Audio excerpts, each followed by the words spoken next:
1970 ಇವತ್ತು one of the most dangerous whale hunting ship Sierra Atlantic ocean ಅಲ್ಲಿ whale hunt ಮಾಡ್ತಾ ಇತ್ತು. ಅವರು ಯಾವ ತರ ವೇಲ್ ಹಂಟ್ ಮಾಡ್ತಾ ಇದ್ರಲ್ಲ ಅದು ತುಂಬಾ ಡೇಂಜರಸ್ ಆಗಿತ್ತು. ವೇಲ್ಸ್ ಬಂದು ಎಕ್ಸ್ಟ್ರೀಮ್ಲಿ ಇಂಟೆಲಿಜೆಂಟ್ ಮತ್ತೆ ಎಂಪಥೆಟಿಕ್ ಆಗಿರುತ್ತೆ. ಅವರು ವೇಲ್ ಹಂಟ್ ಮಾಡೋದಕ್ಕೆ ಹೆವಿ ಹಾರ್ಪೂನ್ ಗನ್ ನ ಯೂಸ್ ಮಾಡ್ತಾ ಇದ್ರು. ಯಾವಾಗ ಅವರು ಫೈರ್ ಮಾಡ್ತಾ ಇದ್ರಲ್ಲ, ಫೈರ್ ಮಾಡ್ಬೇಕಾದ್ರೆ ಬಾಂಬ್ ತರ ಎಕ್ಸ್ಪ್ಲೋಡ್ ಆಗ್ಬಿಡ್ತಾ ಇತ್ತು. ಆ ಟೈಮ್ ಅಲ್ಲಿ ಅದು ತುಂಬಾ ಜೋರಾಗಿ ಕಿರ್ಚ್ತಾ ಇತ್ತು. ಆ ವೇಲ್ದು ಕೂಗ್ನ ಕೇಳಿ ಸಾಕಷ್ಟು ವೇಲ್ಸ್ ಬರ್ತಾ ಇತ್ತು ಹೆಲ್ಪ್ ಮಾಡೋದಕ್ಕೆ. ಈ ಆಪರ್ಚುನಿಟಿನ ಯೂಸ್ ಮಾಡಿ ಬಂದಿರೋ ವೇಲ್ಸ್ ನ ಕೂಡ ಹಂಟ್ ಮಾಡ್ತಾ ಇದ್ರು ಹಂಟರ್ಸ್. ಸಿಯರಾ ಈ ಶಿಪ್ ಬಂದು ನಿಯರ್ಲಿ 25,000 ವೇಲ್ಸ್ ನ ಹಂಟ್ ಮಾಡಿದ್ರು. ಈ ಶಿಪ್ ನ ಸಾಕಷ್ಟು ಪೋರ್ಟ್ಸ್ ಅಲ್ಲಿ ಬ್ಯಾನ್ ಮಾಡಿದ್ರು.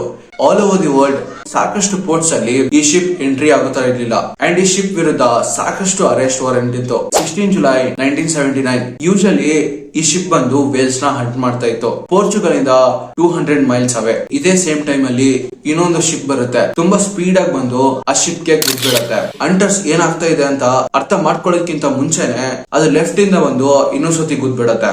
ಗುದ್ದಿರೋ ಶಿಪ್ ಹೆಸರು ಬಂದು ಸೀ ಶೆಪರ್ಡ್. ಈ ಶಿಪ್ ನ ಪೌಲ್ ವಾಟ್ಸನ್ ಇವ್ರು ಓಡಿಸ್ತಾ ಇದ್ದಿದ್ದು. ಸಿಯರಾ ಈ ಶಿಪ್ ಅಲ್ಲಿ ಕ್ಯಾಪ್ಟನ್ ಏನಿದ್ರು ಅವ್ರ ಹತ್ರ ರೈಫಲ್ ಇರುತ್ತೆ. ಆ ರೈಫಲ್ ತಗೊಂಡು ಅವರು ಪೌಲ್ ವಾಟ್ಸನ್ ಗೆ ಶೂಟ್ ಮಾಡೋದಕ್ಕೆ ಸ್ಟಾರ್ಟ್ ಮಾಡ್ತಾರೆ. ಆದ್ರೆ ಪೌಲ್ ವಾಟ್ಸನ್ ಮಿಷನ್ ಬಂದು ಇಲ್ಲಿಗೆ ಅಕಂಪ್ಲಿಷ್ ಆಗಿತ್ತು. ಅವ್ರು ಏನ್ ಮಾಡ್ಬೇಕು ಅನ್ಕೊಂಡಿದ್ರು ಅದನ್ನ ಅವರು ಮಾಡ್ಬಿಟ್ಟಿದ್ರು. ಅವರು ಸಿಯರಾ ಶಿಪ್ ನ ಕಂಪ್ಲೀಟ್ಲಿ ಡೆಸ್ಟ್ರಾಯ್ ಮಾಡ್ಬೇಕು ಅನ್ಕೊಂಡಿದ್ರು. ಅಂಡ್ ಅದು ಡೆಸ್ಟ್ರಾಯ್ ಆಗುತ್ತೆ. 2 hours ಆದ್ಮೇಲೆ ಪೋರ್ಚುಗಲ್ದು ನೇವಿಯಲ್ಲಿ ಬರುತ್ತೆ.